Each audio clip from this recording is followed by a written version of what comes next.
Pour comprendre ce qu'est le diabète, expliquons d'abord comment le corps utilise l'énergie provenant des aliments.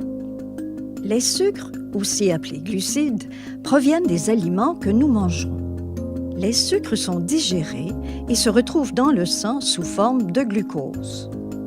La présence de glucose dans le sang amène le pancréas à produire de l'insuline. L'insuline agit comme une clé qui permet au glucose d'entrer dans les cellules.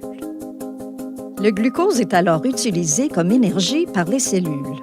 Par exemple, les cellules des muscles. L'insuline permet aussi de mettre en réserve du glucose dans le foie. Ce glucose dans le foie est libéré et utilisé par le corps comme énergie entre les repas et durant la nuit. Chez les personnes diabétiques de type 1, le pancréas ne produit plus d'insuline. Ces personnes doivent donc s'injecter de l'insuline pour vivre.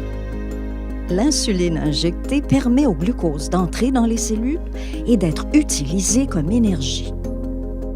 S'il manque d'insuline, le glucose s'accumule dans le sang. Cela cause une augmentation anormale du glucose dans le sang, nommée hyperglycémie.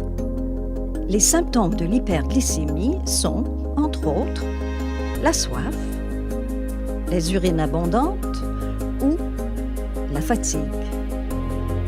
À long terme, l'hyperglycémie peut causer des dommages aux yeux, aux reins, aux nerfs, aux vaisseaux sanguins et au cœur. Parfois, pour différentes raisons, une baisse anormale du glucose dans le sang, nommée hypoglycémie, peut se produire. Les symptômes de l'hypoglycémie sont, entre autres, des tremblements, des palpitations ou de la transpiration. Pour maintenir le taux de glucose dans les valeurs normales, les personnes diabétiques de type 1 doivent constamment trouver un équilibre entre leurs habitudes de vie et la quantité d'insuline qu'elles s'injectent.